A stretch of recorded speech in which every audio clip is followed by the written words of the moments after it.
প্রিয় চাকরি প্রত্যাশিত বন্ধুরা, সবাইকে জানাই আসসালামু আলাইকুম রহমতুল্লাহ। বাংলাদেশ পরিবেশ অধিদপ্তরে নিয়োগ বিজ্ঞপ্তি।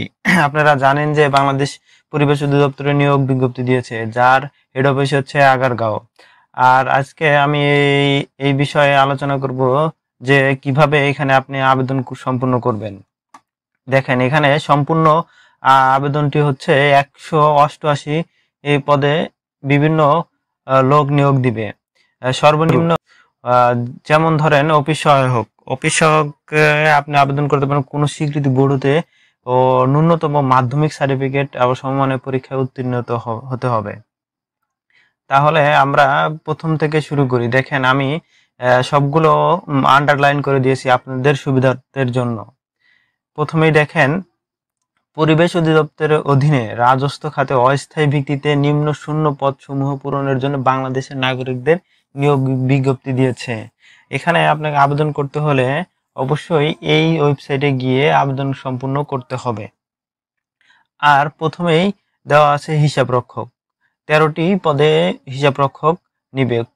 হিসাব রক্ষকের জন্য যোগ্যতা থাকতে হবে অবশ্যই কোনো স্বীকৃতি বিশ্ববিদ্যালয় হতে বাণিজ্যিক বিভাগের ন্যূনতম দ্বিতীয় শ্রেণী বা সমমানের স্নাতক ও সমমানের ডিগ্রি, কম্পিউটারে SMS অফিস ও SMS এক্সেল কাজে অভিজ্ঞতা থাকতে হবে বা সনদ থাকতে হবে। আপনাকে এই পদে আবেদনের জন্য অবশ্যই কম্পিউটার জানা থাকতে হবে, এক্সেলের কাজ জানতে হবে। আর দ্বিতীয় পদটি দেখুন, স্বরলিপিকার কাম কম্পিউটার অপারেটর। স্বরলিপির কাম কম্পিউটার অপারেটরে 11টি এই পদে লোক নিয়োগ দিবে। আর এই প্রার্থীর যোগ্যতা থাকতে হবে কোনো স্বীকৃতি বিশ্ববিদ্যালয় হতে ন্যূনতম দ্বিতীয় শ্রেণী বা সমমানের CGPA সহ স্নাতক ও সমমানের ডিগ্রি, কম্পিউটার চালানোর দক্ষতা অবশ্যই থাকতে হবে। স্বরলিপি প্রতি মিনিটে বাংলায় 50 শব্দ, ইংরেজিতে সর্বনিম্ন 80 এবং কম্পিউটারে ক্ষুদ্র অক্ষরে প্রতি মিনিটে বাংলা সর্বনিম্ন 25 শব্দ ও ইংরেজিতে সর্বনিম্ন 30 শব্দের গতিসম্পন্ন থাকতে হবে। তাহলে আপনাকে দেখা যাচ্ছে দ্বিতীয় যে পদটি আছে, ক্রমিক নং দ্বিতীয়তে, এখানে আবেদন করতে হলে কম্পিউটার মাস্ট বি আপনার ভালো অভিজ্ঞতা থাকতে হবে। আর তৃতীয় পদটা হচ্ছে উচ্চমান সহকারী। এখানেও একই যোগ্যতা সম্পন্ন থাকতে হবে, এটা আর বলার কিছু নাই। আর চতুর্থটা দেখেন, চতুর্থ ড্রাফটসম্যান এর একটি নিবে, এটা আপনারা নিজেরাই পড়ে নেবেন। আর গবেষণা সহকারী নিবে 17টি। গবেষণা সহকারী 17টি। তার প্রার্থীর যোগ্যতা থাকতে হবে কোনো স্বীকৃতি বোর্ড হতে ন্যূনতম দ্বিতীয় বিভাগ ও সমমানের CGPA সহ বিজ্ঞান বিভাগে উচ্চ মাধ্যমিক সার্টিফিকেট এবং সমমানের পরীক্ষায় উত্তীর্ণ হবে। তাহলে আপনি গবেষণাগার সহকারী যে আবেদন যারা করবেন তারা অবশ্যই বিজ্ঞান বিভাগ হতে হবে। আর ডাটা এন্ট্রি তৃতীয়, ডাটা এন্ট্রি 33টি পদে লোক নিবে। তাহলে ডাটা এন্ট্রি 33 পদে লোক নেবে। প্রার্থীর যোগ্যতা অবশ্যই কোনো উচ্চ মাধ্যমিক সার্টিফিকেট থাকতে হবে বা কম্পিউটারে অভিজ্ঞতা থাকতে হবে। বাংলায় 20, ইংরেজিতে 20 শব্দের গতি সম্পূর্ণ বিষয়ে স্ট্যান্ডার্ড অ্যাপটিটিউড টেস্ট উত্তীর্ণ হবে। তাহলে আপনি ডাটা এন্ট্রি যারা আবেদন করবেন তারা অবশ্যই কম্পিউটারের একটি সার্টিফিকেট থাকতে হবে স্ট্যান্ডার্ড সম্পূর্ণ। আর অফিস সহকারে কাম কম্পিউটার একটি নিবে। এটা তো আপনারা আবেদন করবেন, কম্পিউটার জানা থাকতে হবে কোনো স্বীকৃতি বোর্ড হতে দ্বিতীয় বিভাগ ও সমমানের CGPA উচ্চ মাধ্যমিক সার্টিফিকেট বা সমমানের পরীক্ষায় উত্তীর্ণ হবে। আর নমুনা সংগ্রহকারী সবচেয়ে বেশি লোক নিবে। নমুনা সংগ্রহকারী 32টি লোক নিবে।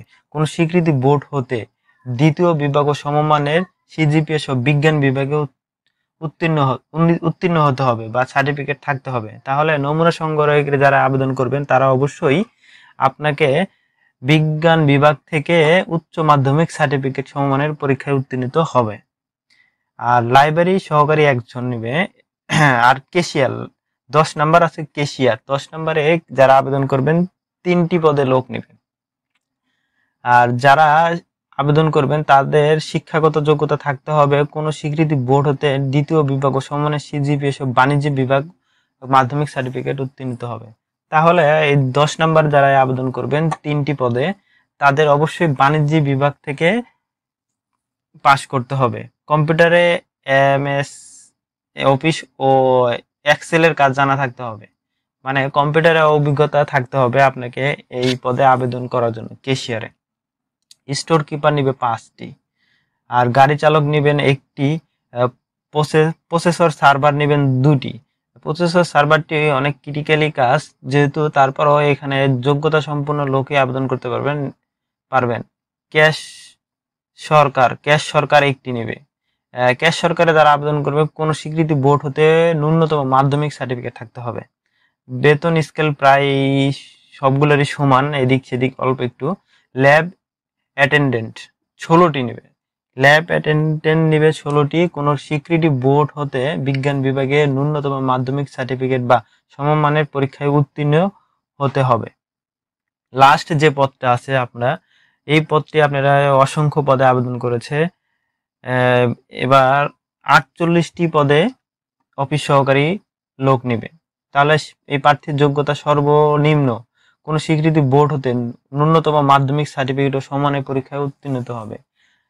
যারা এই নোটিশে আপনারা আবেদন করবেন তাদের অবশ্যই এই যোগ্যতা সম্পন্ন থাকতে হবে। আর যারা এই পদগুলোতে আবেদন করবেন তাদের এই নিম্নলিখিত যে নিয়মগুলো আছে এই মাধ্যমে আপনারা আবেদন করবেন। প্রথমেই দেখেন আবেদন ফর্ম পূরণ ও পরীক্ষায় অংশগ্রহণের ক্ষেত্রে নিম্ন শর্তাবলী অবশ্যই অনুসরণ করতে হবে। তাহলে যারা এই পরীক্ষায় অংশগ্রহণ করবেন তাদের প্রতিটি নিয়মই ফলো করতে হবে। সকল প্রার্থীর বয়স 18 থেকে 32 বছর হতে হবে। সকল প্রার্থীর বয়স 18 থেকে 32 বছর হতে হবে। আর বণিকের ছকের 2, 3 ও 7 ক্রমিকের উল্লেখ স্মারকলিপি কাম কম্পিউটার অবচ্চমান সহকারী ও অফিস সহকারী কাম কম্পিউটার মুদ্রাক্ষরিক পদের বিভাগীয় প্রার্থীকে আপনি 40 বছর বয়সর পর্যন্ত আবেদন করতে পারবেন, সমস্যা নাই। আর দেখেন 3 নাম্বার যে 4th নাম্বার যে কথাটা বলছে, প্রতিষ্ঠানের বিধিমালা অনুযায়ী 2020 সরকারের বিদ্যমান বিধিবিধান ও পরবর্তী সংক্রান্ত বিধিবিধানে কোনো সংশোধন হলে তা অনুসরণ করা হবে। আচ্ছা, ঠিক আছে। আপনারা এই যে নাম্বার যে নিয়মটা এটা দেখেন, আবেদন লিখিত ব্যবহারে মৌখিক পরীক্ষায় অংশগ্রহণের জন্য কোনো প্রকার ডিএ প্রদান করা হবে না। এটা আপনারা সবাই মাথায় রাখবেন। আর প্রার্থীর যাচাই 3 নাম্বার, প্রার্থীর যোগ্যতা যাচাই। অবশ্যই প্রার্থীকে যোগ্যতা সম্পূর্ণ হতে হবে, যা শিক্ষাগত যোগ্যতায় কম্পিউটার সার্টিফিকেট এগুলো থাকতে হবে অবশ্যই। প্রার্থী কর্তৃক প্রদত্ত কোনো তথ্য বা দাখিলকৃত কাগজপত্র জাল, মিথ্যা, ভুয়া প্রমাণিত হলে প্রার্থী বাতিল বলে গণ্য করা হবে। প্রার্থীর সকল শিক্ষাগত যোগ্যতার মূল সাময়িক সনদপত্র থাকতে হবে। আর যারা এই পদে আবেদন করবেন তাদের অবশ্যই আপনাকে এই ওয়েবসাইটটিতে গিয়ে আবেদন সম্পূর্ণ করতে হবে। আর আবেদন সম্পূর্ণ করার জন্য আমি একটু পরে আপনাদের এর বিস্তারিত বলবো কিভাবে আপনারা আবেদন করবেন। আমার ভিডিওটি সম্পূর্ণ দেখতে থাকুন।